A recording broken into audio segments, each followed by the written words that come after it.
So welcome everyone. I'm really happy to welcome Michiko for this workshop. This workshop series is run by Obliquity, which is a poetry and medicine workshop series that we've put together. And this is our second year running with the theme of intersections. And my name is Manisha. I'm the founder of Obliquity. And it was really great to reconnect with Dr. Maruyama. I actually heard a presentation from her when I was in first year of medical school. And as a fellow arts and science integrator, it was great to see her doing amazing things and someone I definitely look up to in my medical career. So without further ado, I'll hand it over and I hope you enjoy the presentation. Okay, so this is kind of the start of my presentation. I called this the M.A.D. M.A.D Hatter Tea Party, and M.A.D is short for the Medicine, Art, and Design. And again, I'll be your virtual host. My name is Dr. Michiko Maruyama.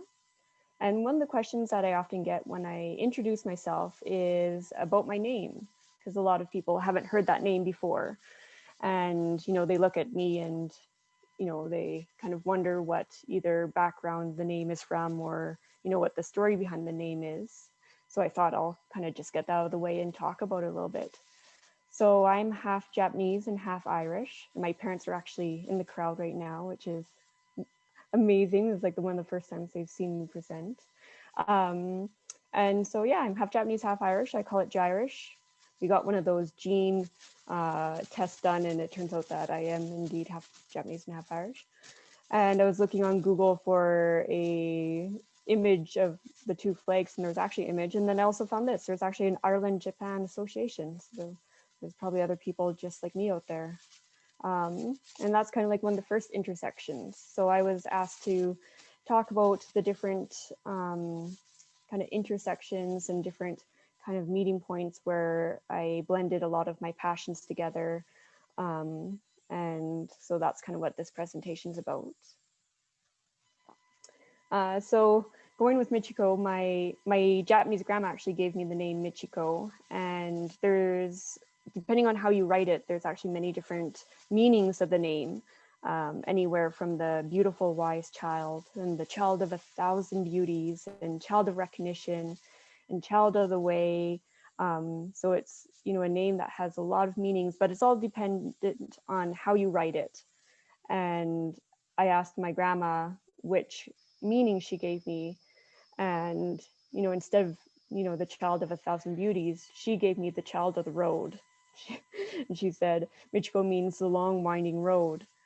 And that always kind of just made me laugh, because it's not the one that I would have chose for myself, but when I thought about it, she said that she wanted my life to be full of adventure and my life to be, have all these twists and turns as I kind of go through. And, when I think about it, it's actually beautiful. It's a beautiful name and a beautiful concept, because she wanted me to have a life of, interesting events and an interesting journey. Sometimes my life feels like this, like that beautiful scenery that you see, but most times my life is more like this. It's chaotic and crazy, and there's a lot of turns and a lot of different intersections, and you don't know which way to turn or which highway to get off at. So I feel this photo that I found was actually a good example of what my life is like. So, again, this presentation is just about intersections and different kind of things that have changed my life, as well as, different fields coming together. I have kind of an interesting background. But before I get into all of that, the one thing I want to start off with is a creative warm-up, a creative exercise activity. So what I want everybody to do is to, look what's on the screen. And if you've seen one of my presentations before, just don't kind of blurt out the answer or the thoughts, but, I want people to take a look and think what they see and kind of use their imagination and describe what's on the screen. Do I have any takers? And if you want to say thing, you just kind of unmute your mic. So what do you see?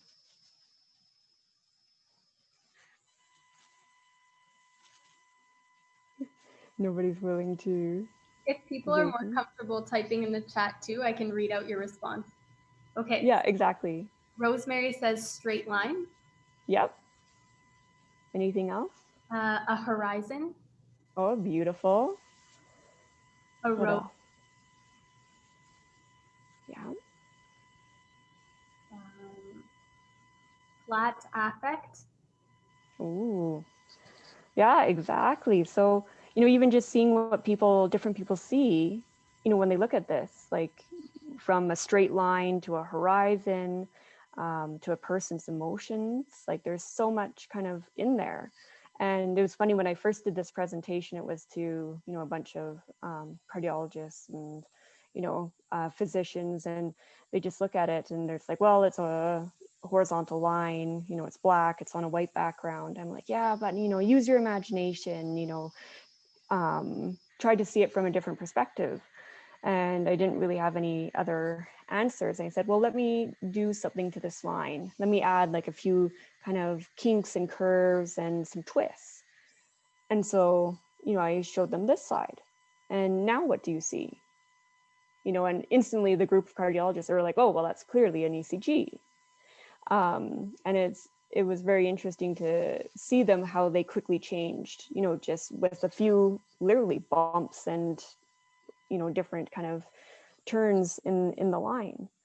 And he said, well, when I look at that straight line on that previous page, if I use like my artist's imagination, like what I saw would be like a black snake lying on a bed of sand, white sand, or, a little kid that dropped their black licorice on, the white kitchen floor.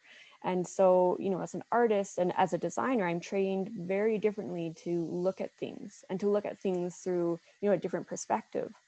And when I said, my ideas of what I see, they just thought, this person's kind of crazy. Like, that's a little bit too much imagination. But, when I made these changes to the line, we started to get kind of on the same page. And I said, when I started medical school, for me, I thought this was crazy because within this line, there is so much information. From that one line, we can see the valves open and close. We can see the size of the atrium. We can see all these different things, and it's all from a simple line. And, it's absolutely incredible. And if you take that little segment and you look at it over time, you start seeing like an entire story that outlines, not just a picture. So now what I see is, in the first one is, a sinus rhythm, like the patient's stable from a cardiovascular perspective, regular rate. And then in the second picture, I see a very different story. I see a very unstable patient. I'm looking for, calling a code blue, I'm looking for the defibrillator. And, when I first entered medicine, these lines didn't mean anything to me.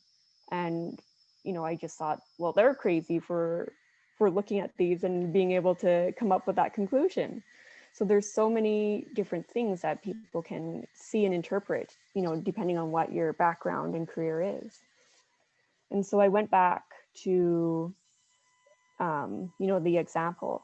And I said, okay, so we talked about ECGs and everything. Let me just do a few things to this line again. I'm going to just kind of change it up a bit. And now what do you see? So if anybody kind of wants to put in the chat or talk, you're welcome to kind of unmute your mic and just say.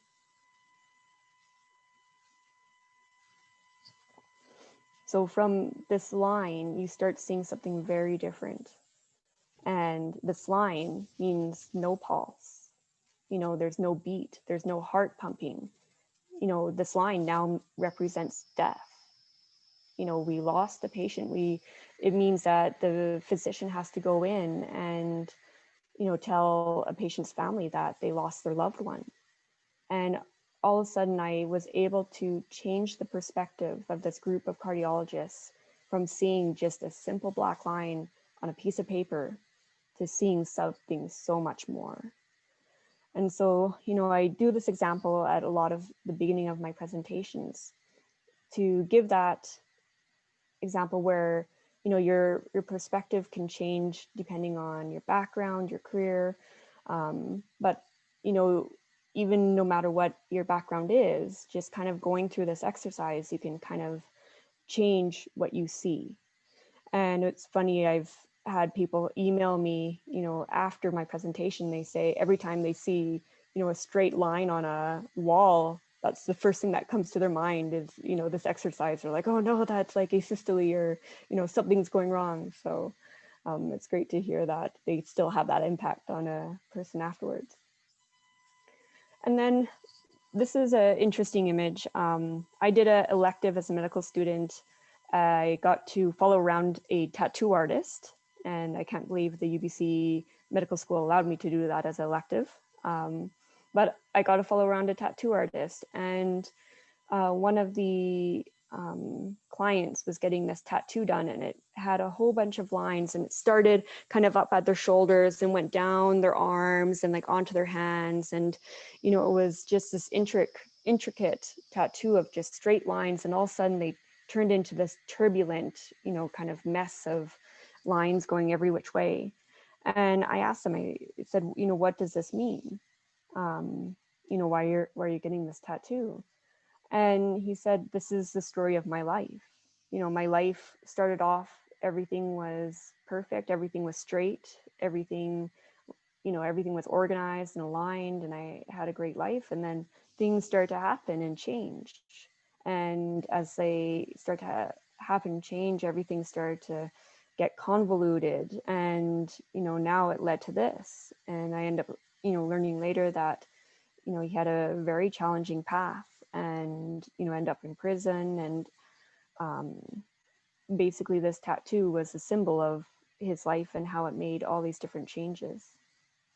And, it still strikes me, today when I kind of think back to that and seeing that tattoo again about the concept of lines and how much meaning can be put into a simple thing as a line on a paper.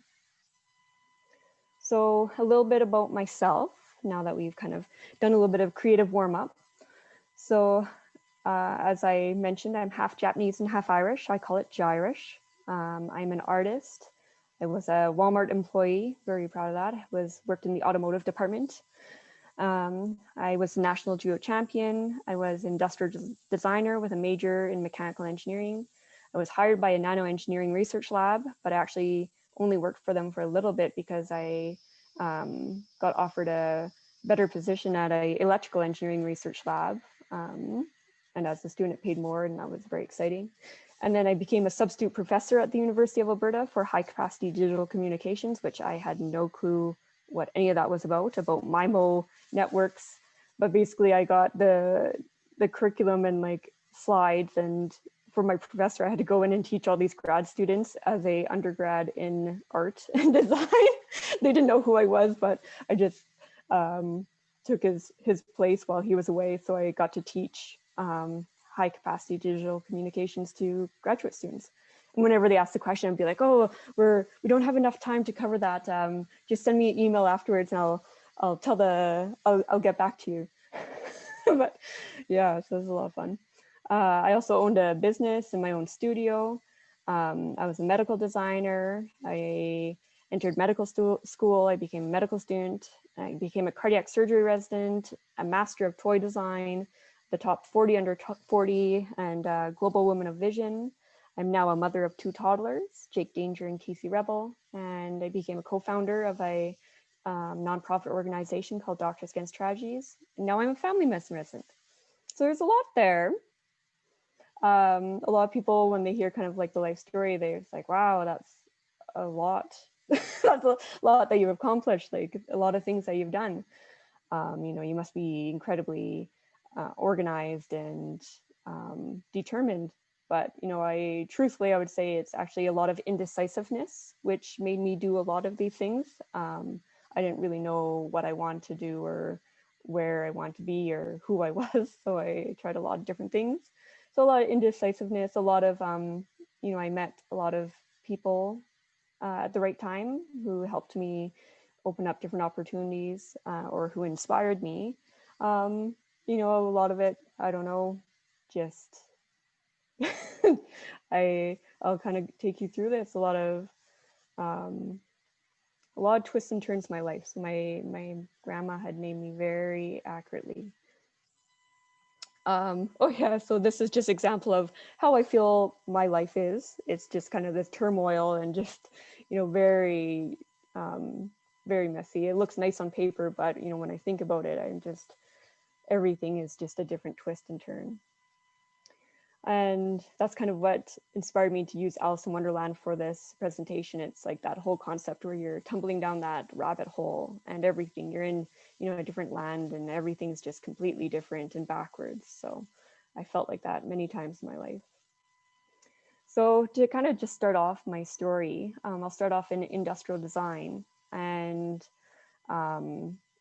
I started in industrial design from university. I actually started in pharmacology in university, but that's a long story. So industrial design, when I first started industrial design, I actually didn't know what it was. I applied to something that I had no clue what it really involved. And I can't believe I got into it. And, I'm so happy that I did because it's, this amazing field of creation and innovation and creativity. And I went to the University of Alberta and they had this massive prototyping lab where you can build things out of wood and plastic and like anything that you can imagine you can build within this shop. And it was so cool and exciting. And there were so many different things that people were interested in, from car design to shoe design to, one guy loved cutlery. And then, one thing that I ended up loving was toy design. And so, this is kind of some of the examples of toy design that I did during my undergrad. And, when I tell people about my undergrad, they're just like, you can get a university degree for that? It's essentially like university degree for shop class. But you can, it's like this field that not a lot of people are aware of. Um, so these are some examples. I designed UN Ken, the international peacekeeping hero. My idea as a designer, I wanted to create things that had a positive impact on society. And I want to do that through toy design because children learn through play. And I wanted to create positive toys that taught children. So UN Ken was the international peacekeeping hero. He came with like the United Nations vest and helmet, and he came with like food and water and, all these like medical supplies. But, realistically, if this did go to market, it probably would not sell because everybody likes G.I. Joe. But, I still love that concept of creating toys that kind of taught children about, different things and not just about guns and weapons. This is the steroid, anabolic steroid man. So it's a spoof of the game Operations. And I created this game to teach teenagers and young adults about the side effects of anabolic steroids.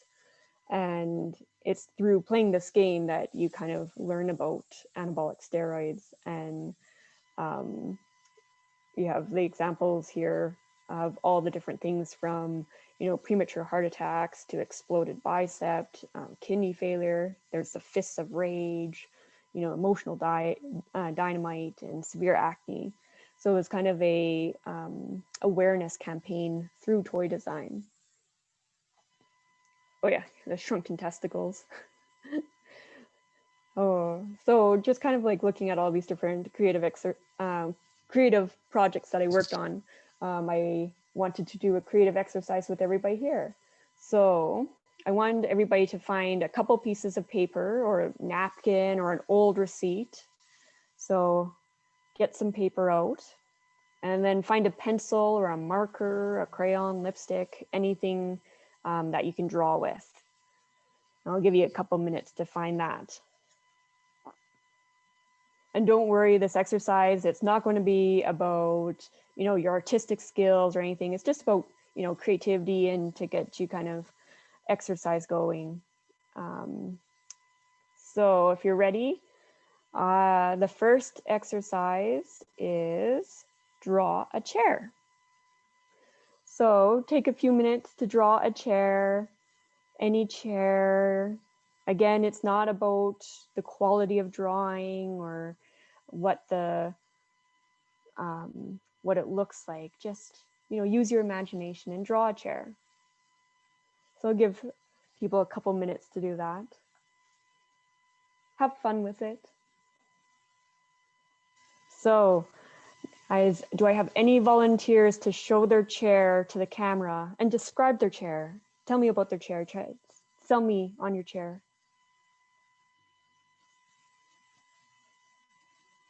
Don't be shy. Come on, it's not an art competition. Mom? I can start too. Yay. Go ahead. Okay, perfect. Let's see your chairs. Okay, hold it to the camera so everybody can see. Okay, so here's my chair. It's also wow. So it's supposed to be a beanbag chair. Yes. And this is a light. And then I have this stand that's gonna hold my book for me, so I don't have to hold it. And then my goodness. These are like built-in fuzzy socks to my beanbag chair. I will say that I have done this exercise many times, and that is the most creative chair with accessories that I have seen. Okay, let's see some other chairs.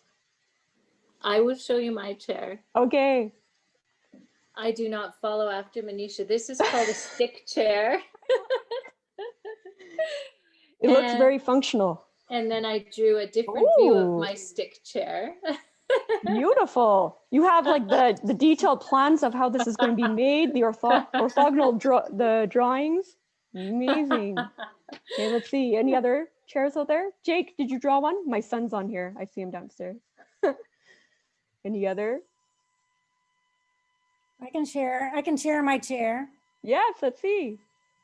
I don't know if you can see it, but you can just have to imagine a baseball mitt. Oh, I love it. So it's like you're a ball caught in a baseball mitt. And of course there's an ottoman too, so you can put your feet up on it. Wow. And my goodness, what's your background? These are creative chairs. Tell me, what's your background? My background is not quite as extravagant as yours, but it's unique. Yeah. And I also, the road you mentioned is the same road taken. Oh, lots of turns and twists. Lots of curves and curlicues. And I've written a memoir, and if it gets published, I'll let you know about it. Wow. Oh, that's incredible. See, I've done this exercise with a whole bunch of cardiac surgeons, and it was amazing to watch. It was so funny. The first thing I actually did is I didn't tell them to bring paper or pens with them because I brought it with me, but instead of pens, I gave them crayons. So I got a whole bunch of crayons and I got them to draw a chair. And then you see this group of cardiac surgeons just drawing with crayons, and they're so intense and they're so competitive that they're drawing the chair and they're looking at each other. So they're like, what are you drawing over there? And it was just, but the funny thing was that they all drew the same chair. It was impressive. Okay, so the one thing I wanted to see, okay, so we took a look, is that, chairs don't have to have 4 legs, and this is more applicable to that group of cardiac surgeons who drew all the exact same chair. It all had 4 legs, they all had a backrest, and it was very kind of, everyone was the same. So I kind of explained to them, I'm like, chairs don't have to have 4 legs. This chair has 2 legs, and it's actually a very famous chair because it was one of the first ones that had 2 legs of this structure. It was a cantilever design. But a chair can take many different forms. It doesn't even have to go on the floor. Look at this chair literally crawling up the wall. Chairs, all it has to do is serve the function of, a place where you can put your bum. And for example, like the chairs that we saw today were the most creative ones I saw, which is why I had to ask kind of like what your background is, like from a glove mitt, to a beanbag, all these different kind of ideas. So, that's just one example again of different creativity, and, different shapes, and looking at things not just about their function, but as well as their form. And that's what industrial design really focuses on, is the combination of function and form, that intersection of function and form. Because let's say if you just have form without the function, that's more art and sculpture. If you just have pure function with absolutely no form, that's more engineering. So industrial design is that combination, it's that intersection where they come together to have that balance between form and function. You might say that some of these are not that functional and are more sculpture pieces, but they do meet that requirement of having a bit of both form and function. The one sponge chair, the one that looks like, I don't know, cottage cheese or something, it's actually really cool because when you sit in the middle of it, it turns into a chair. I wish I could have added the video into this presentation, but that's beyond me.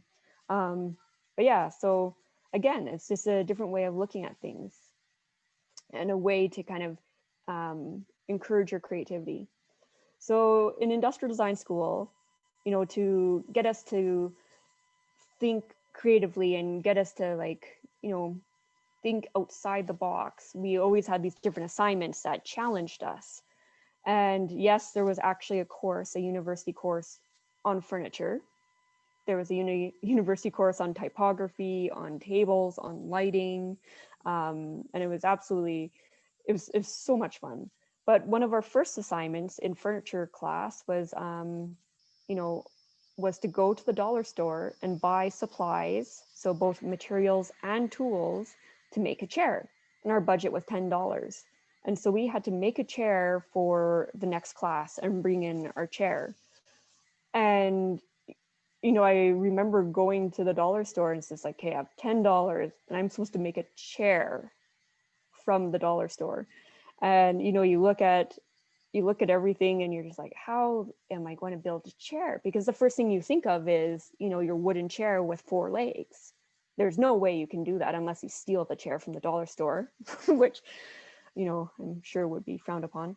But yeah, so you really had to think about it. And then that's when it challenged us to think about, well, what is a chair? What is that classify? And looking at that function of the idea, it's just somewhere to, sit down on, somewhere to, relieve your legs, somewhere to rest, somewhere to just sit, a place to put your bum. So I went through the dollar store and I found, after looking around, I found how to make a chair. I created the stool. And so the stool serves as a function of, you sit down, it's made out of toilet paper, it's very comfortable, it's nice and cushiony, but it also is a play on words, it's stool.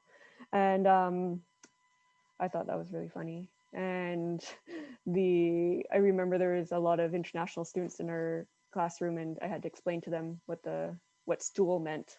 But oh no, I see a toddler coming. No, they're here. Okay, hopefully my husband will come see. I don't know if you could hear them. Sorry, I knew this. Okay.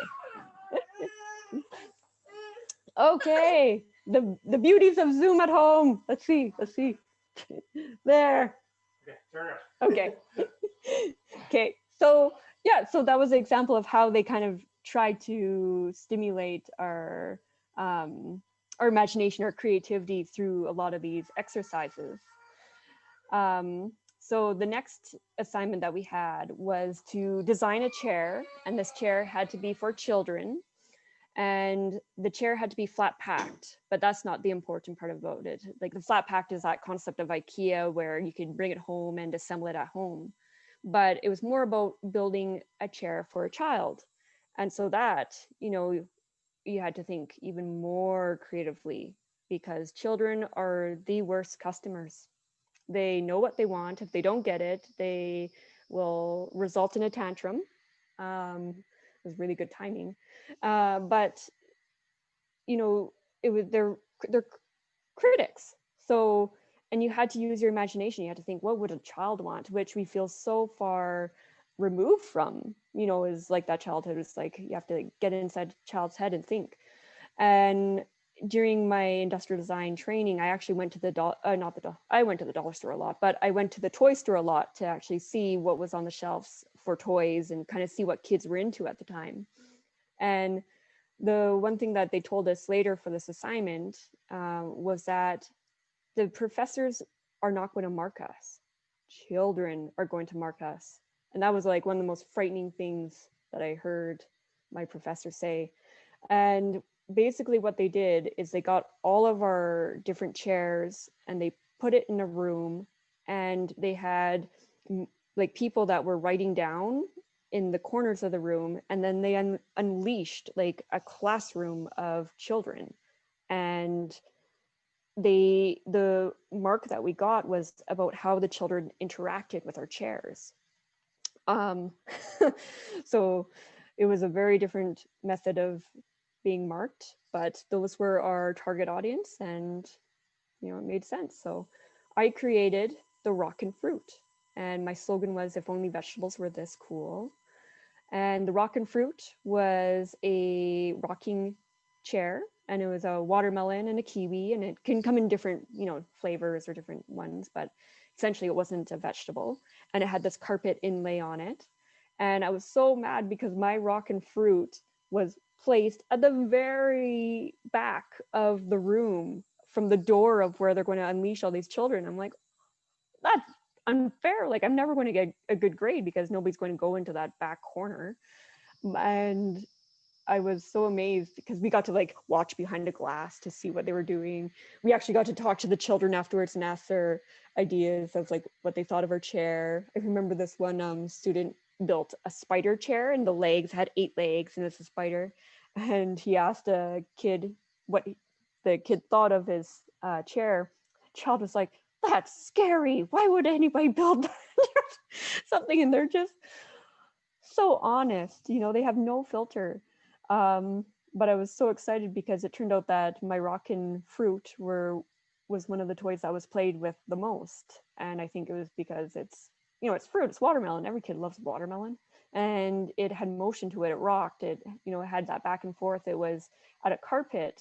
And I remember my prof, one of the things he did when I showed him my chair is he put it on the side and he jumped on it. I was like, "What are you doing?" He's like, "Do you know what? Children are going to misuse everything for the wrong purpose, for the wrong reason. So you have to kind of anticipate what they're going to do." So, he's like, "Well, it sustained an adult jumping on it and grown adult man." I was like, so, that it was a very different training, a very different education from medical school. But, that was some examples of what we got to do in industrial design. And one question that I got asked about a lot was, what inspires me as an industrial designer? Like, where do I find my inspiration from? And I was one of those odd industrial design students because I liked science. I felt like an outcast because, for my electives, I took cell biology. I took, no, I didn't take chemistry for fun. I took physics. I took all these different science courses, and I was inspired by like the world around me, and inspired, my big inspiration came from cell biology. And one thing that I was absolutely amazed about being an industrial designer is the whole concept of the nuclei and DNA. And I read this quote and said, "The actual size of a human cell's DNA totals about 3 meters in length." Like, that's really long, and it's incredible. It's really long for something that you can't even see. And I was so amazed at that. And they showed a picture of what DNA would look like if it was outside the nuclei, if the nuclei exploded. And I couldn't find a picture of it, but this is essentially what it looked like. It looked like a whole bunch of strands everywhere. And, if I turned it black and white, it looked exactly like a eukaryote cell, like the nuclei of it. I found a prokaryotic cell, which is kind of an example, but there's a difference between eukaryotic and prokaryotic. But anyways, so for demonstration, this is DNA. I was so amazed to look at how the cell like packaged DNA and how it actually fit it inside the nucleus. And there's these things called nucleosomes, and they're basically different charged, and the DNA would wrap around it and wrap really tight, and it would keep wrapping on itself, and it was so tightly compacted that it would form chromosomes, and all that 3 meters of DNA fit into a microscopic little space. And as a designer, I was so blown away by that, because if I could harness that power of, complete perfect packaging, I would be like a billionaire. Like, that's absolutely amazing. So I found a lot of my inspiration from the cellular world. I remember looking through the microscope for the first time and seeing cells and just blown away by its beauty and seeing like these amazing images. I'm actually amazed I haven't become a pathologist. But like, you look down the microscope and you have to take a step back and you like look at what you're looking at, you're like, what? Is this like some big hoax? Like, how is that possible? It was just beautiful. And so this is another example of how I took my inspiration from the cellular world and I turned it into design.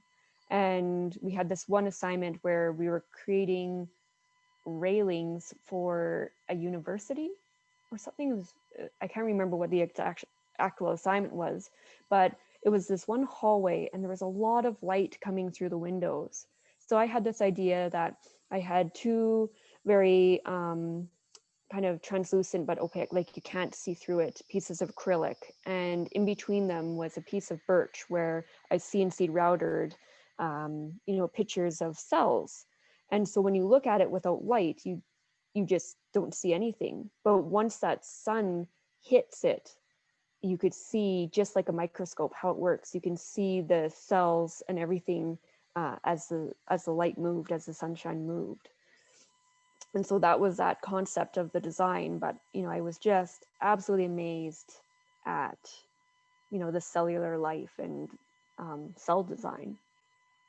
And I took a lot of inspiration from nature. This is one of my bar stools, and it was that concept of a log, and on having the cut end of the log, I engraved like the rings of wood kind of around it. I wish I had a different photo of this one, because there's actually like a little coat hanger inside, because when you look at it, it kind of looks like a locker, but from the outside it looks like this piece of wood chunk. So I took a lot of inspiration from the world kind of around me. So with industrial design being so cool, why medicine is the other question I get asked a lot. Like, why did I go into medicine? And the reason why actually was because I met somebody who inspired me, and I met somebody named Dr. Sean Robinson. And Dr. Sean Robinson is one of the most incredible people that I have met. And he was a retired urologist. And at the age of, I don't know, 75 or 80, nobody actually knew how old Sean Robinson was. He entered industrial design. So after he retired from urology, he enrolled as a university student. And he was one of my student colleagues in industrial design. And he loved industrial design so much, and he loved being a part of the design community. And we had like homework assignments that we would work on together. So it'd be like me and a few other university kids and Sean Robinson and Dr. Sean Robinson. And he was the one who inspired me, and he saw that I loved science and that I loved that I loved like cell design and everything. And he asked me, have you ever thought about going into medicine? I just, laughed. I was like, well, I'm definitely afraid of needles, and, I don't really like blood, so no. And he, continuously encouraged me to go into medicine. And he was very kind of persistent on it. He's just like, yeah, he just always kind of encouraged me to look into it. And what happened too during industrial design school was I noticed like this lump on my leg, and this lump kind of kept growing and growing. I never told my parents about it because I didn't think much of it, because I was young, I was healthy. There's, you know, I didn't really think anything wrong of it. But if you have a growing hard lump, you should probably see a doctor and get that checked out. And, you know, when I finally did, it turned out not to be nothing. And it turned out to be a very rare type of tumor. And it was because of this tumor, you know, I became a patient and I underwent surgery to have it removed. Funny kind of story about this picture is when you go for surgery on your legs and on your arms, they make you write like yes and no to which limb you want operated on. So I wrote no, which was NO, but if you actually look at it the other way, it says on. So I wrote nope instead, just to clarify that. Yeah, so I ended up having surgery from it. I had to go through radiation, I had to do chemo. You know, I had a long kind of battle with this, and you know, had to like relearn how to walk without a soleus muscle and a rearranged gastroc muscle. And Sean Robinson told me, like throughout all this, he's just like, you know, the reason why the universe gave you a tumor in your leg is to show you the medical field and medicine. The universe could have sent an email or something, you know, something less severe. But, you know, he just encouraged me that as a patient to look at, you know, the medicine and look at the field around me. And I, you know, I did. When I was in the radiation machine, you saw this giant machine kind of going around you. And it was absolutely amazing, you know, and it was amazing to think of the fact that these radio beams come in and, you know, are hitting your tumor. And I started to read about it, you know, and I started to read about it more. And I actually didn't even know what a soleus was. I thought that there was only one muscle in the lower leg, and that was called the calf muscle. And, you know, the first time I ever looked kind of like at an anatomy book, I found out that there's a lot of muscles in the leg. There's the tibialis anterior, there's the soleus, there's the gastrocs, there's a lot of anatomy within the lower leg. And that's when I realized that I actually didn't know a lot about my own body. And so I started to read about it. And Sean, you know, he made it absolutely like interesting and, you know, kind of, you know, describe things as I was going through this. And he came to a lot of my appointments because I didn't have family in Edmonton. I was by myself. I lived with an old woman named Zenith, and my parents were in Lethbridge. And so, you know, I didn't have much support. So Sean Robinson, he was there for me. And, you know, kind of through all of this, I picked up a paintbrush, and I hadn't painted for a long time because I was in industrial design. You think as an industrial designer, you do a lot of art, but you actually don't. You end up doing a lot of design because it's two completely different fields. And so I picked up the paintbrush and I started to paint. And this was one of the first paintings I've done after like years of not painting. And this was to capture kind of how I felt. It captured my emotions, like that feeling of being loneliness and in that world that you don't understand and everything's scary, just like Alice in Wonderland. And again, kind of going to the theme of that presentation, or this presentation. Yeah, so it captures that whole kind of concept. But it also shows kind of like that glimmer of hope, like in the far right-hand corner, you see, you know, the brightness of the colors coming out. But as that whole concept of being dealt, the hand you're being dealt with and having to face it. And Sean Robinson, you know, kind of encouraged me to look at everything and look at it, you know, with a different perspective. Don't look at it as a patient. Look at it as an industrial designer. Like, what are some things that you can improve, or what can you do? And my dad actually raised us with a very different mentality as well. He always told us like to change your attitude. So if something was going wrong, or, you know, if we're mad or angry about something, he would be like, well, change your attitude. And to be honest, my dad's there, you know, like that drove me crazy because I didn't understand as, you know, as a kid or a teenager, like, how can I change my attitude? And, but he was absolutely right. You can change your attitude. And, you know, it took a lot of practice, but you can start seeing that silver lining. And I started to understand what Sean Robinson was saying, that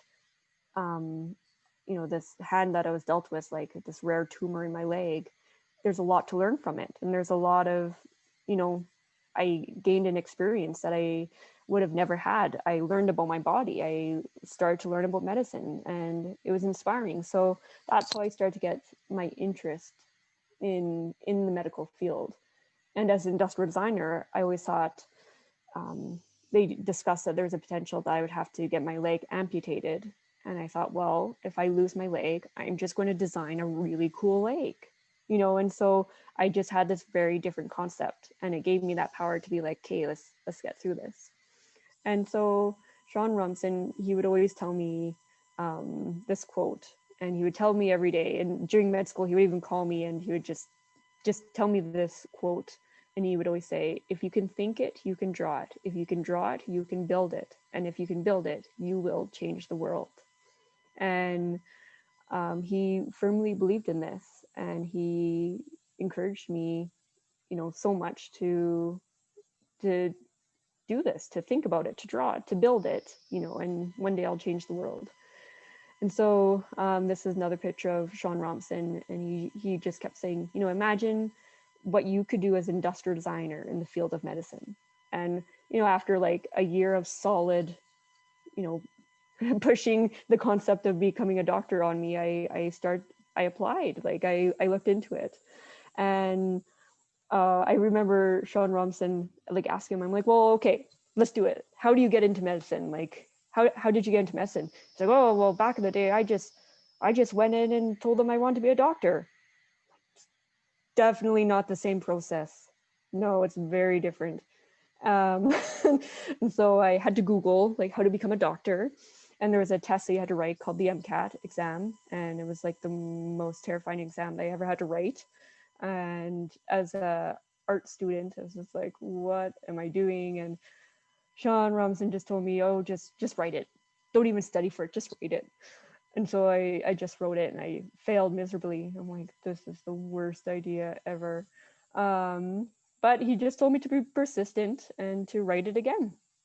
And so I said, okay, so I'll write it again. And the funny thing about all this is I never actually told my parents that I was applying to medical school, because, if I didn't get in, I didn't want to have that, everybody was like, oh, you didn't get in, or, disappointment. Didn't want to bring on disappointment, so I didn't tell anybody. But Sean Robinson did. He sure did. My dad came up, and he came to see the industrial design studio, and he met Sean Robinson, and Sean comes over to my dad and shakes his hand. He's like, oh, Mr. Maruyama, I'm so glad to meet you. I wanted to say that I'm so proud of your daughter for pursuing medicine and for applying to medical school. And I'm just like, what? No, I didn't tell them yet. My dad was just shaking this man's hand. It was just like, who is this man? And like, what is he talking about? I was like, oh no. So then I really had to get into medicine. No, but yeah, so I applied, and I couldn't believe it that I was accepted. But anyways, one of the application processes was we had to write an autobiography sketch of like a maximum 2,000 words. And the thing with the autobiography sketch, like I looked at this for a while, and what really got me was they used the word sketch. And if you ask an artist to do an autobiography sketch, you're going to get a sketch. And so that's exactly what I did. I turned myself into a soybean cartoon, and I did the adventures of Michiko Maruyama, and I turned it into a book, and I I sent it to all the medical schools in Canada. And so this is just kind of an example of my autobiography sketch where I was a soybean, and it was the adventures of me. And I sent the book, so I cut it out and I folded it, and it was actually a little comic book. And so I sent it to the medical schools with a letter saying that this is my autobiography sketch. It is less than 2,000 words, and I hope that they enjoy it. And I actually got a phone call from one of the universities, and I'm not going to mention who, but they just said to me, they're like, is this a joke? And they were like mad at it. And I remember I was in Zenith's kitchen and I got the phone call and I just was like, no, I'm like, and like when they said, is this a joke? I was like, no, I was like, if your medical school has no room for creativity and innovation, then your med school's not for me. And I hung up on them. And that was like before the day of cell phones. There's just like, analog phone where you can make that smash. And then I look over at Zenith, I'm like, I'm never getting into med school. Like, oh my gosh.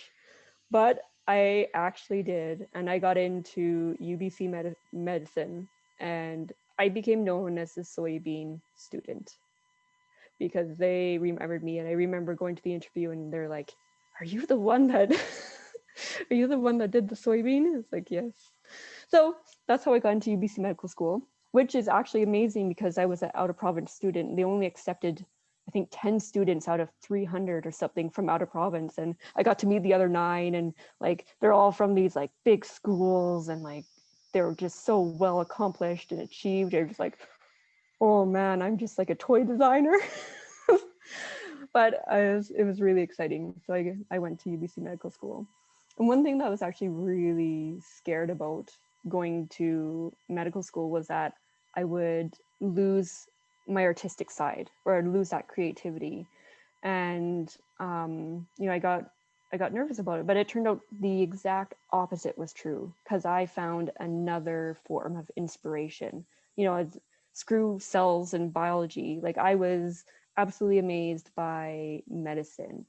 And I remember I was sitting at the coffee shop and I was just like reading through my notes and all of a sudden I'm just holding my own heart in my hand and I could just dissect it. I could lift it up. I could just see everything.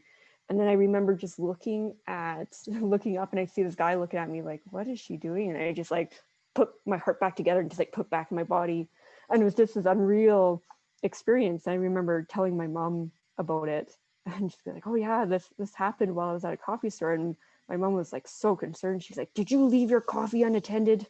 Did you? She's like, so you should go to the emergency room and make sure nobody's like slipped a pill in there.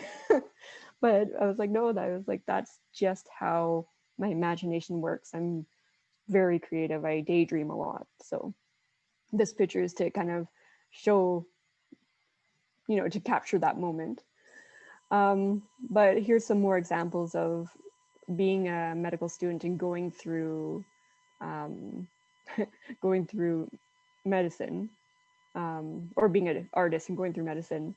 And so we would see this is our lecture notes, and then this is what I saw.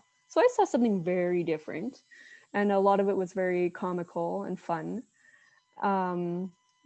I end up doing these doodles every day to show different things, what I learned that day. This is the first day I got to learn how to inject, and we actually injected oranges. We also learned about metastasis on that day and the whole process of when you have cancer, the cells can go through the bloodstream and end up in your liver. I end up, every day of medicine, I drew one picture to represent what I learned. And this is kind of that other intersection of my life where all of a sudden, art and medicine are coming together. And, I'm using art to learn. And this is an example of osteoarthritis and rheumatoid arthritis and the differences between the two. This is the differential diagnosis to chest pain. So you see everything that can cause chest pain, from a dissected aorta to chicken pox to esophageal rupture to costochondritis, pulmonary embolism, pneumothorax, pneumonia, pancreatitis, even like psychological chest pain, like everything's there. So I used art to study. And then I start to post them on Facebook for, my classmates to see and just to share them. And then I get a phone call from my dad. And my dad said, he's like, what are you doing? You need to stop this art thing because you're a medical student now and you need to behave like one. I just remember it was just like crushed. But I thought about it. I thought my dad's absolutely right. Like I'm a medical student. I have to start behaving like one. And so I look over at my friends. I'm like, how do you study? Like, I have no idea, because before medical school, I made chairs out of toilet paper. Like, I have no idea how to be a medical student. So I kind of looked at my friends, I got a textbook, I got highlighters, and I started to read, and I started to be a medical student. But from doing that, my grades dropped significantly, and it was just like this terrible outcome of this horrible experiment. And I just remember telling my dad, I was just like, oh, I'm just doing so poorly. And that's, when I realized that I just learn differently. Like, I don't learn through going through a textbook. I learn through imagination. And this is another example of kind of capturing that moment where, I sit down kind of by, like Alice in Wonderland, sitting by the tree, reading a book, and all of a sudden the world around me just turns into inside the heart, and inside the ventricle. And all of a sudden I can see, and I see things function differently. And after that terrible experiment, my dad started to support, that I learned differently, that I learned through art, I learned through design.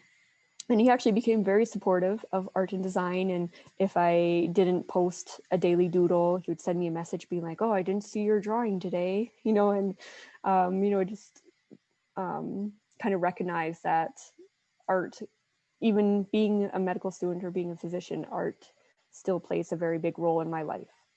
And I'm very thankful that he did. He changed his perspective on that as well.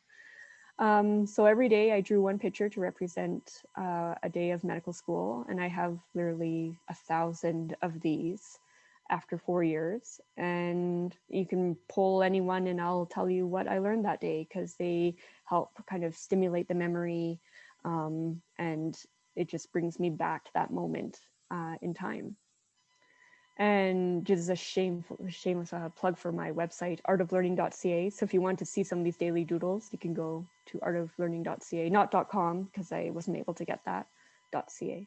But anyways, so I saw things very differently. This was in the cardiology unit. I was looking at the anatomy of the heart, and I remember looking at this, and all of a sudden, out of one side, a fox comes running, and on the other side, a whale comes running, and I'm clearly daydreaming. And everything kind of, they start playing and they land right in the middle. And this is what I see. And I start doodling kind of like the heart on the side of my papers, and just drawing what what my daydreaming, my imagination was about. And this is called Spirit of the Heart, but it contains all the anatomy, within this image. And I started to fall in love with the heart. And I felt really bad because Sean Robinson was a urologist, and he really wanted me to become a urologist as well. And I did a lot of urology electives, and it was super cool. They got to use lasers and robots. But I did one elective, and I didn't even mean to. I had no want or will to become a cardiac surgeon, but I had an elective fall through, and they said, oh, the only thing surgical we have to offer is elective in cardiac surgery. It's like, okay, sure.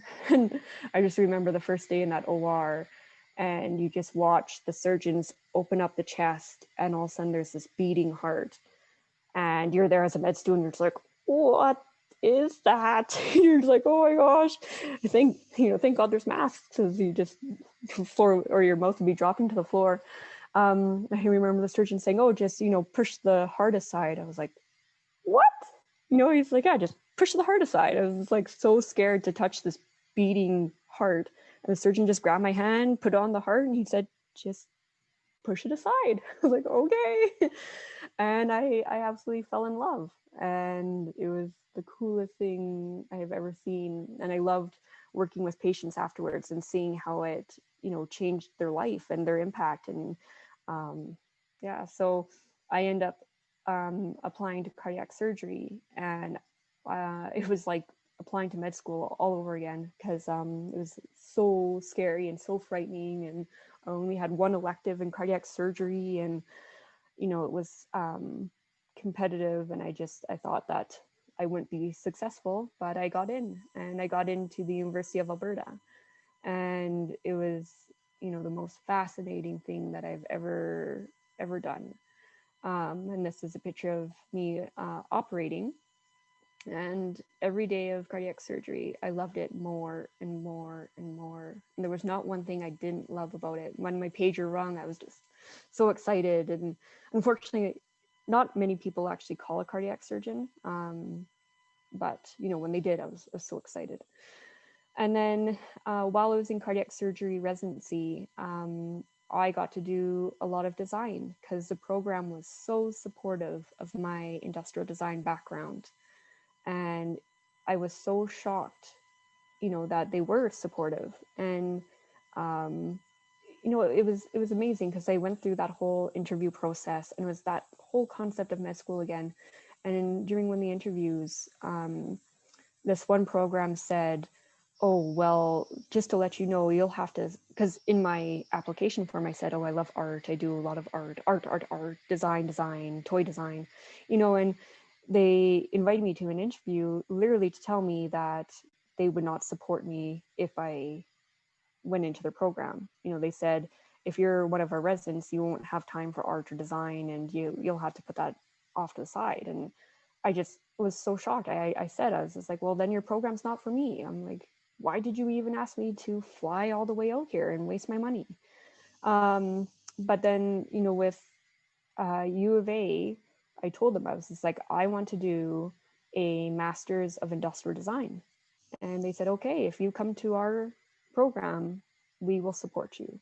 And they completely did. I remember when the surgeons was talking about 3D printing with me, and he asked if I had a 3D printer. And of course I didn't, because I was a resident. I have absolutely no money. And I got a call one day, and he's like, oh, you should tell your husband to bring over his truck. I was like, what? Why? And he's like, no, just do it. And so I got my husband to bring his truck over, and there the surgeon had is this 3D printer.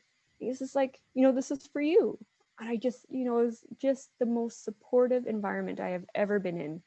And then I remember asking my program director if I could do a master's of toy design. And I was completely expecting them to say that's a little bit going too far, but they said, sure, go for it. So during my cardiac surgery residency, I did a master's of industrial design in toy design. And I did both at the same time, because why not? And so this is some of the examples of some of the things that I did during cardiac surgery, Master of Design. And I created different games, different resources. I created the sternotomy bear, kind of bottom right corner, where kids can learn about cardiac surgery and like their post-operative care. I created anatomical models for kids to cut out and assemble and learn about, their own heart. We co-founded this game. I remember I was working CVICU, and it was late at night, and the attending was kind of gone, and everybody was, not dying, and everybody was stable. And so I brought out my industrial design master's degree homework to work on. It was like, I was creating this game. So I was like, working on this game and making it. And all of a sudden the attending comes and he looks and he goes, are you playing a game by yourself? Like, oh, it was so awkward to do both at the same time, but it was very, very fun. And this is one of the toys that I made. So this is called Organami. Instead of origami, it's Organami. So it's basically where you get to cut out, and then fold and glue, and you create a 3-dimensional heart. And this heart you can actually open up. It's like a locket. You can see the valves, the atrium, the ventricles, and you get to see the anatomy. And it's available on the website. You just go, it's free to download. You just print it off, and all of a sudden you have a 3-dimensional heart. So instead of paying hundreds of dollars on plastic anatomical models, this is literally pennies. And so and this is for little kids, like kids that are just learning how to cut. And so this is a 2-dimensional heart, but it's still a locket so they can open up and see.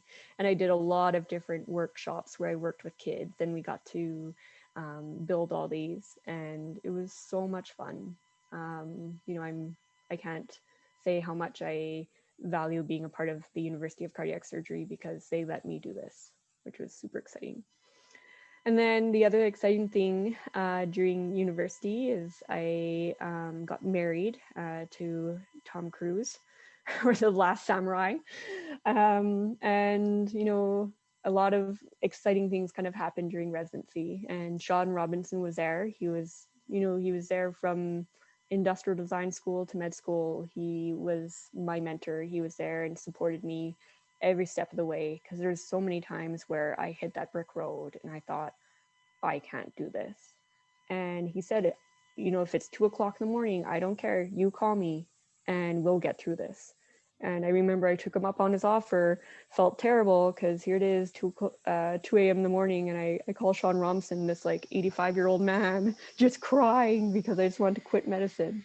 And he just told me, he's just like, this is what we'll do. And he got me through, you know, clerkship and residency, and you know, he's just an amazing mentor to have. And then the other thing about this was in, was it second year of cardiac surgery? I'm hiding it really well in this photo because 2 months later, this happened. So I end up having my first son, and this is Jake Danger. And I learned how to balance being a mother, being a industrial designer, a toy designer, a cardiac surgeon, and all these things at once. And everything was going great. Oh, and 2 months after having my baby, I ended up going to Pakistan to train as a cardiac surgeon there for an elective. So that was also a great experience. But I continued to do a lot of design. We created these little mascots because Minecraft is very popular amongst kids. So we created Medcraft. And essentially I took myself and I turned myself into a Medcraft character. I took the anesthesiologist and I turned him into a Medcraft character. And we went to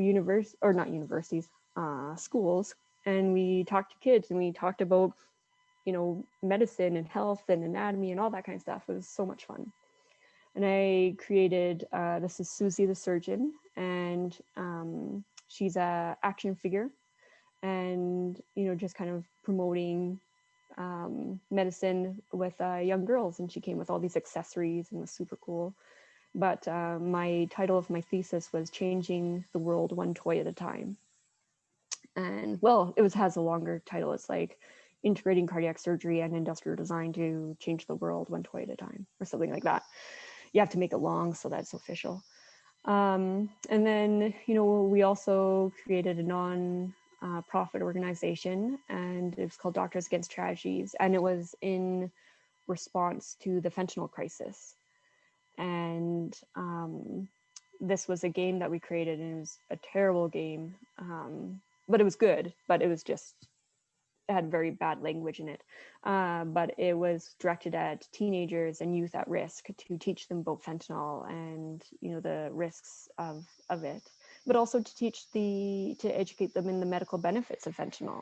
Because one thing that we learned is a lot of the ad campaigns about fentanyl, they focus so much on the negatives that people were actually scared to take it when they did need it, because it's used for pain within hospital all the time. So we basically just wanted to educate the youth about it. So yeah, everything was going great. I was having so much fun time. I became a top 40 out of 40 winner. I don't know what you call them, but I was selected as top 40 under 40. Love this photo. I look so, I don't know what the word is, just looking out into the background. And I was a global woman of vision. And, you know, I was just loving absolutely everything. I was doing so many things I was passionate about, cardiac surgery, industrial design. But unfortunately, what happened was that the tumor in my leg came back. And it came back in cardiac surgery residency. And, you know, having a leg tumor is really hard as a surgeon because all of it is standing, and it made standing very difficult. And I tried for a couple of years to make everything work. And I realized that I couldn't. And I had to give up something that I loved so much. And it was one of the hardest things I've ever done. And yeah, that's kind of when everything changed. And, you know, like I described before, a lot of this is from, you know, different curves, twists, and things that you can't predict. And, you know, I had to switch residencies. I had to change career paths. I had to move. I was pregnant with another child, so it was very emotional. And life kind of just ended for me. And I kind of just, you know, for me, I just didn't exist. It was this state that I had never been in before, where I lost passion in everything. I lost the want to draw, to paint, you know, there's just nothing. But I also had a baby, because I was still pregnant, and, you know, I had Casey Rebel, and that was, you know, one of the highlights, and it was, you know, it was wonderful. But at the same time, like, who I was as an individual was completely gone. And, you know, that's when I learned about depression, and I learned about specifically like postpartum depression. I wasn't depressed because I had a baby. I was just depressed that my whole life had just ended. And I finally, you know, got up the energy to start drawing again. And the first thing I drew was this image. And this is called It Takes a Village. And it shows, you know, all the support and, you know, the people that you surround yourself with to get through a very difficult time in your life. And, you know, depression or postpartum depression is not just about depression. Like, you look at the woman's face in this, like, you know, it's half, well, it's more than half blue, but the other part of it is red, because there's that element of anger and frustration. And so, you know, from creating this image, I got like a lot of support. A lot of people, you know, kind of, you know, approached me and said, like, do you need help? And, you know, at the time, like, I didn't even realize it. I didn't realize that I wasn't me. And, you know, I'm so thankful for people for reaching out and supporting me kind of during that time.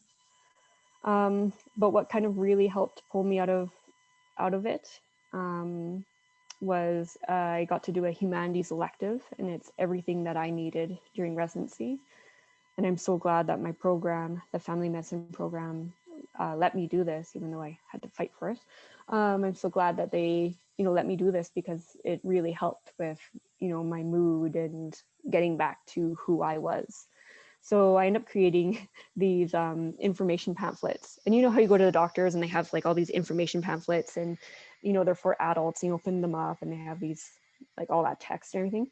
I thought we should make information pamphlets that you don't give to the parents, you know, because you just talk to the parents for the whole 30 minutes. You give to the kids. And so they get to go home with their little information packet. So these are little packets about directed at kids for kids. And so one of them is about constipation and talking about constipation. The Bristol stool chart, I got to redo it for a kid instead of, called it like rabbit poop and lumpy chocolate and a smooth snake, mushy oatmeal. So, you know, I got to have fun again, you know, and I got to kind of concentrate on art and design. And I made tons of these pamphlets. Like, I just went crazy. I did one on concussion, on COVID, on depression, urinary tract infections. And so, you know, I started to get back to who I was. And then, you know, when I got asked to do this presentation, and it was a presentation about intersection and different passions kind of meeting and different things that happen in life and different paths and roads, you know, I started to look at the image that I first drew for this, and that whole concept of that, you know, everything's kind of crazy and convoluted. And I looked kind of back at that image, that scribble that I did, and I thought back to that tattoo that I saw. I thought, what would my life look like if my life were a line? You know, what would it look like? So I started to kind of think about it, and it was a really good exercise to do, because I started to reflect back on the past. I'm like, was that an up or was that a down? Was it a turn? Was it a, you know, back and forth? Like, what would it look like? And so I kind of created this image. And so, you know, you have kind of going through here life kind of as teenager. I won gold at nationals, so, you know, that was a highlight of my life. And the funny thing about this is, when I was drawing, I'm like, and you do up and down, I was just like, oh, well, this is something higher, or, the more emotion, I'm like, I need a bigger paper. And then all of a sudden the scale's just completely off, and you're, it was a good exercise. And then all of a sudden I quit judo, sorry dad. And then, I entered pharmacology, which was something I was not passionate about at all. Chemistry and myself are not, it's just something I don't like. And then, but then I found industrial design, and then I found, it was so much fun. So everything started to climb up again. Then I was diagnosed with cancer. Then, everything kind of went downhill, then negative margins. So I was really excited because I was cured. And then everything got back. And then it turned out that it was back, and I had a reoccurrence. And so everything went downhill. Then I got into med school, then everything went uphill. And it turned out that med school was actually very tiring and a lot of work and exhausting, and so slowly went kind of downhill. And it came back during med school too, and I had to take time off. And then there's this CARMS interviews. And if people don't know what CARMS are, if you're not in medicine, it's like this process that they make medical students go through, where even though they did all of that work to get into med school, that actually doesn't mean that you'll be the doctor of what you want later. You think, oh, like I'm going to go to med school to become a plastic surgeon. No, not at all, not the case. So you actually have to like go through this whole interview process again. And then I got into cardiac surgery, and immediately I was super excited. But the funny story about this is that the reason why I actually applied for cardiac surgery, because to be honest, there's no way I could be a cardiac surgeon. Like I was very scared of it. But I was going through a recurrence of cancer at the time. And before I started chemo, I had to go on steroids. So they give you a little bit of steroids and then you do chemo. Turned out that I was a lightweight for steroids. So I had a little bit of steroids, which made me feel like I could do anything in the world. And my steroid time turned into correlated with the time of what you pick as your first choice.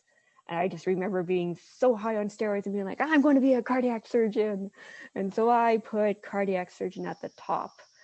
And then I actually got it. And I was super excited, but I was like, what did I sign up for? Because by that time, the steroids,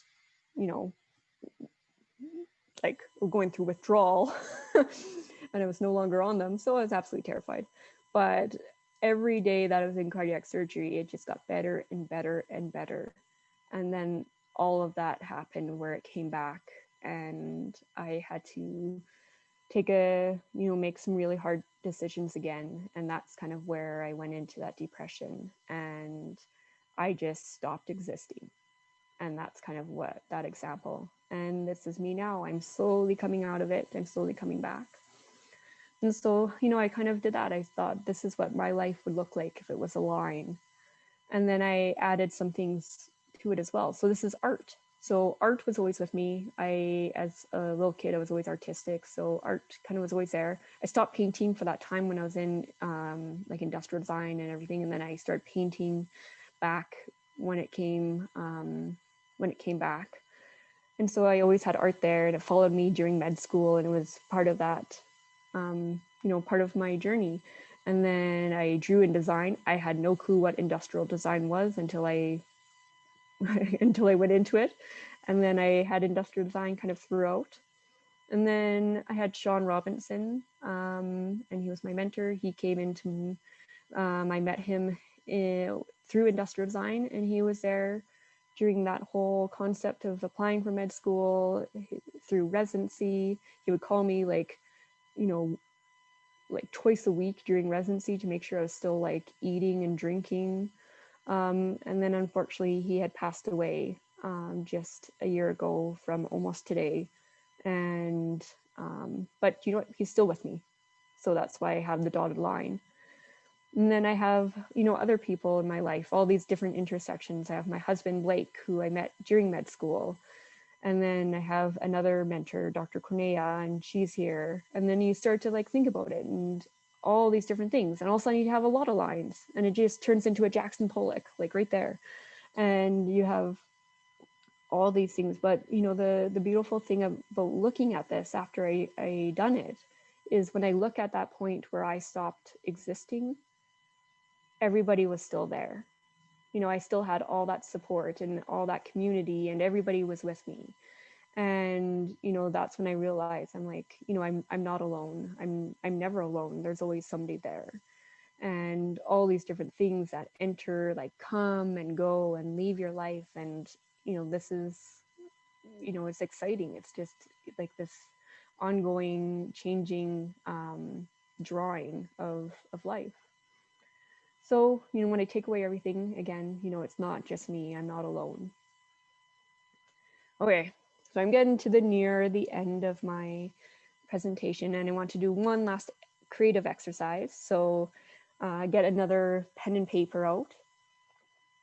And after kind of talking about all my inspiration and talking about how industrial design made me see things from a different perspective, I want you to draw a table. And remember, a table does not have to be rectangular. It doesn't have to have 4 legs. So have fun with it. You know, think of a source of inspiration. You know, something to kind of base your table on. So I'll give you a few minutes to draw your table. If anybody draws a 4-legged table like this, we'll have to talk after. I think my mom's scratching hers out. So think about where you get your inspiration from. Like mine's nature, it's cell biology, it's medicine. You know, where do you find your inspiration from? Or maybe think about a time in your life, an event, and create a chair for that event. I don't know, maybe you're in the desert and you really want to sit down, you know, make a chair out of water, block of ice that unfreezes and you get all water. I don't know. I'll give you guys a few minutes. Oh, these are just some examples while you're drawing your chair, just some examples of different tables. You know, keep drawing your chair, but if you need inspiration, here you go. Beautiful iceberg table, a table that is only the cloth. It actually has no legs or anything. Here's a table that suspends from the roof. You think that would be very impractical because it would swing back and forth, but it's a table nonetheless. There is a table from my nightmares, some kind of squid or octopus. Oh, here, I'll give people some time. Still working your tables. I want to see creativity. So is there anybody that wants to show their table? Sure. Okay, let's see. It's pizza. I with love a fork it. and a spoon. Okay, what's your source of inspiration? I like food and Nice. eating. Beautiful pizza. I love it. Okay, let's see some more tables. I can be brave.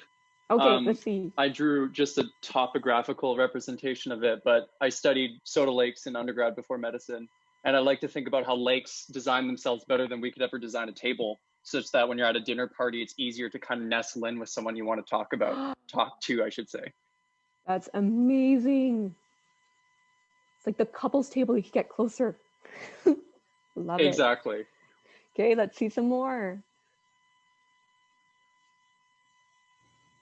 Don't be shy. Yeah.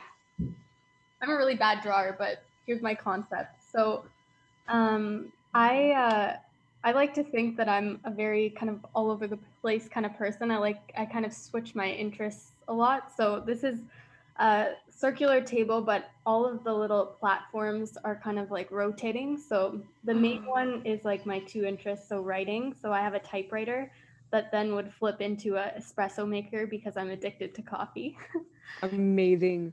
And then this one is kind of like flowers, so nature and kind of taking a break and chilling out, and flips to kind of the music, DJ kind of station. And then this one, I think I drew a microphone and then just a picture frame for family. So they all kind of flip around to build whatever my my feeling is that day.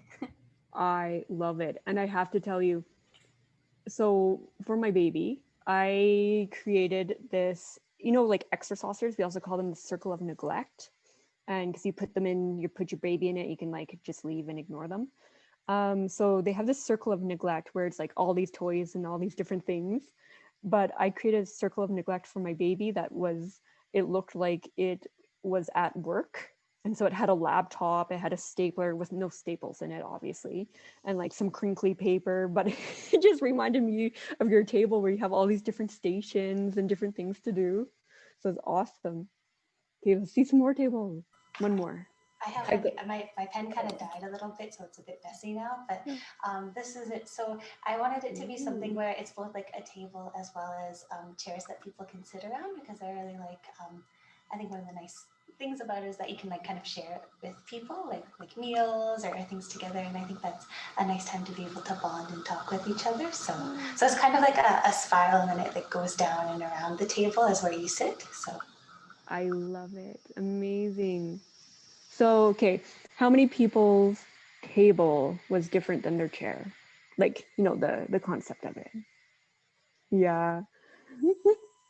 So, you know, I just kind of want to show you and give you these creative exercises to help you explore a different perspective, to kind of stimulate your creativity again, to hopefully, you know, find inspiration. And like, I love doing these exercises to see, you know, all the different things that people create and develop, and you know, to show, like with the group of cardiac surgeons who did this, you should have seen their tables. Like their chairs were just, you know, the four-legged back chair, but their tables were just crazy, albeit they were all heart inspired and all kind of looked the same, but they were very different than the chair from the first activity. So, you know, my goals of today's workshop is I want to discuss the major intersections in my life. I want to show examples of how I integrate my passions together. I want to share where I get inspiration from, and like as an artist and a designer. And I want to provide encouragement and support to others who also kind of are going through that similar course where they have different, you know, different passions that don't quite line up, like toy design and cardiac surgery, but I truly believe anything can be merged together. And then some take homes from the Mad Hatter Tea Party was that, you know, I want you to kind of get that concept at looking at things from a different perspective. A line on a page can be anything, it's not just a line. Find inspiration in the world around you, to remember that everything, no matter how hard it is and the news, there's always that silver lining. Even something like being diagnosed with cancer, you know, if it wasn't for my tumor in my leg, I would have never gone into medicine. So I have to be thankful for it. And to ask for help when, you know, when you need help, when, if there's times when, you know, you're depressed or, you know, you feel alone, you're not alone. And to have fun and to follow your passions. And even if your dad does not, even if your dad tells you not to, stop doing that art thing. And then what I want you to do later on, this is your homework, is to think about it. If your life was a line, what would it look like? And to kind of go through that same exercise and draw your life as a line and draw the different people that come into your line and to intersect it, to draw the different things, you know, different passions, and, you know, start overlapping and seeing what your life looks like in a linear kind of way. And so this talk is just in memory of Dr. Sean Robinson, and to remember his quote, if you can think it, you can draw it. If you can draw it, you can build it. And if you build it, you will change the world. That's my Mad Hatter Tea Party. And I'm happy to answer any questions or, you know, discuss anything. So thank you so much for your time, for your reflections, for your honesty, your bravery. This was an incredible way to spend an evening, and I truly thank you for sharing it with us. Michiko, thank you. thanks. Absolutely. I was going to ask, I heard I'm in NMP in Prince George, and Oh, yes. yeah, Sean Morris was telling me about you, and he said that, I think he said you did a mural somewhere up here, and is that true? Can you Yes. tell us about it?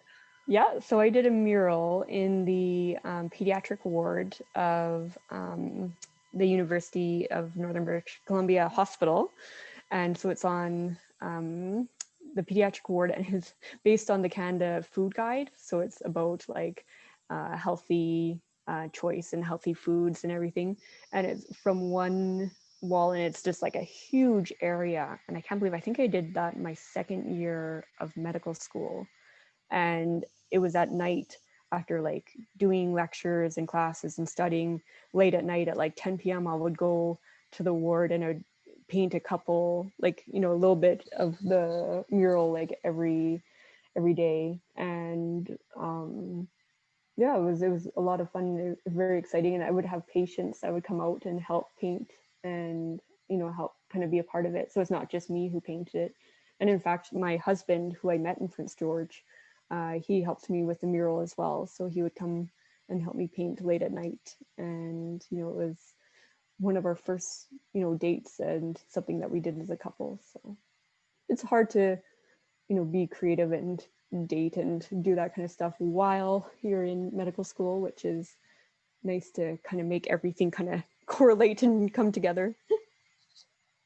Okay, if there's no other questions, I just want to say thank you again for this amazing presentation. I'm sure I have the same feeling from when I first heard you speak, and that sense of inspiration and calmness after seeing these things that, as I think some people have mentioned in the comments, with the craziness that's been going on, it's nice to just take a step back and switch our perspective a little bit and feel that sense of inspiration. So thank you very much for that. Yes, absolutely. And thank you all for taking the time and listening. And oh, I'll put up that's my email. And so if anybody wants to send me an email, if anybody is interested in collaborating on projects or has a project, but they just don't know how to make it happen, or, you know, just has questions about it in general, I'm happy to answer it and kind of help out as much as I can. You know, I think that's one of the fun parts about being a designer, is that you get to network and do a lot of really cool things and be part of like interdisciplinary teams as well. So yeah, and just feel free to email me. If I don't answer, it's probably because I just am a little bit busy, but I will. And yeah,